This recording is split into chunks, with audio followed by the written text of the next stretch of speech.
What's happening, fellow gamers and cosplayers? Thanks for tuning in to another episode of MSP Reviews. I'm one of your co-hosts, Manny, or that cosplay guy, and today we're checking out Star Wars Battlefront for the PlayStation 4.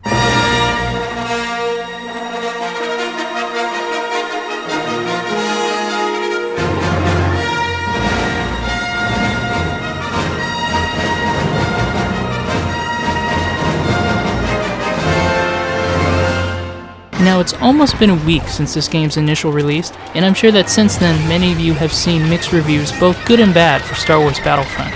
So let me start by saying this. As a gamer, I played the original two Battlefronts on the PC, so with this title I had some fairly high expectations, but I knew I had to quell those for not only objectivity's sake, but realizing that the developers intended for this game to be unique from its two predecessors.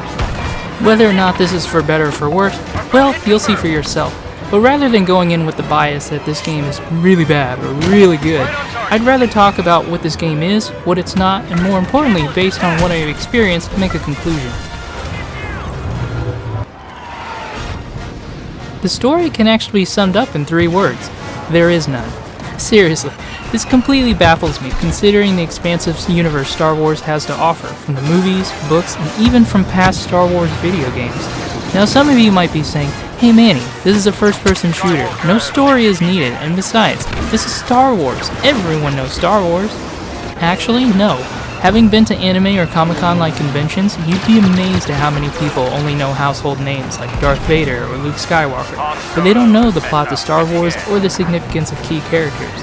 So knowing this, imagine jumping into a match of Walker Assault for the first time, on let's say the planet Endor, not knowing why a robot the size of a building with 4 legs is shooting at you, or why teddy bears are running around in the background.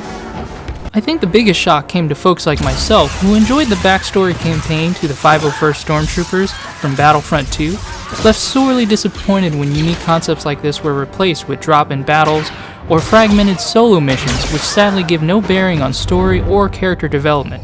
So if you're looking for a story, this is not the game you're looking for.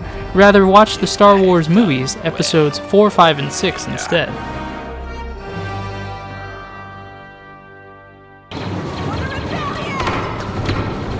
The presentation of this game can be summed up in one word: immersion. One of the distinctive traits of the Star Wars franchise is the immediate acceptance of its fictional universe it has to offer.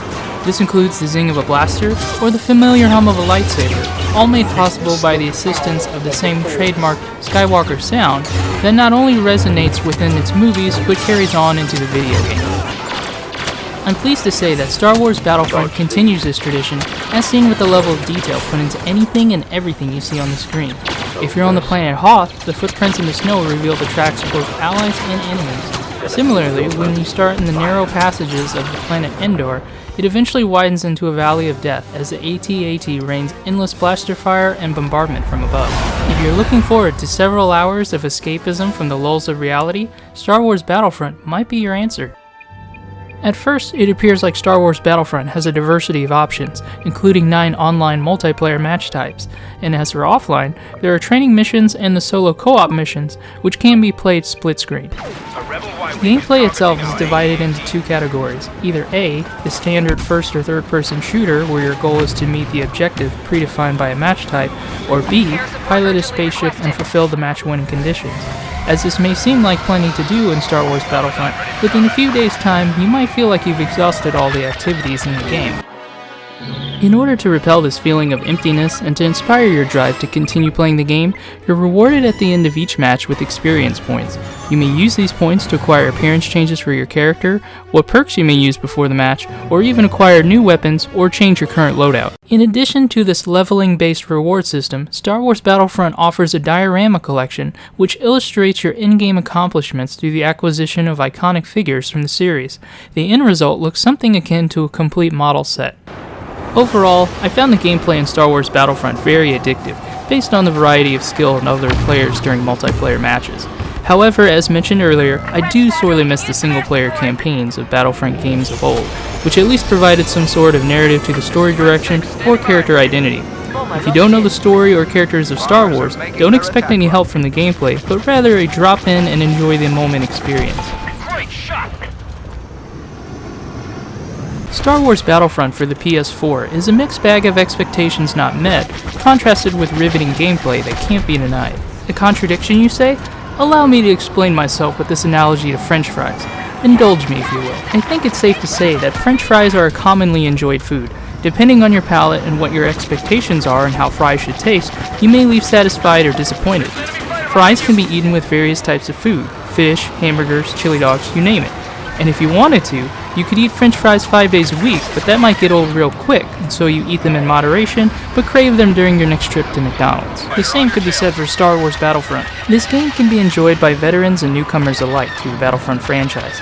Depending on your previous experiences with earlier versions of the game, if you have any, might influence your expectations. Battlefront can be enjoyed with several match types, each varying by different styles of gameplay and conditions for victory. And lastly, playing this game on an everyday basis could diminish your interest rather quickly, so it's best to play Battlefront in moderation so you'll look forward to the next battle. In summary, Star Wars Battlefront has excellent gameplay, attention to design detail, and offers another unique experience in the Star Wars universe.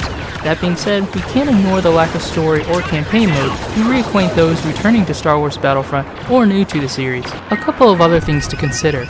Despite being a sci-fi game centered in space, there are no space battles, at least as of yet, as many are waiting in anticipation to see if this is addressed in future DLC. Quite frankly, I disapprove of this method. I think it should have been with the game to begin with. Also, replay value is currently limited to a leveling system that requires a lot of time invested into the game in order to reap those well worth rewards. In conclusion, Star Wars Battlefront receives a score of 7 out of 10. Definitely a lot of fun to be had here, but if you're still on the fence, I highly recommend trying it out at a friend's house or even renting the game. I honestly wouldn't rush into this one. Besides, now that we know that featured DLC is on its way, as well as the Season Pass, you might hold out for a Game of the Year edition once the whole game is complete. Well, that about wraps up this episode of MSP Reviews. Thanks for tuning in, and again, I'm one of your co-hosts, Manny, or That Cosplay Guy, signing off saying, hope to see you on the battlefield. AT-AT down.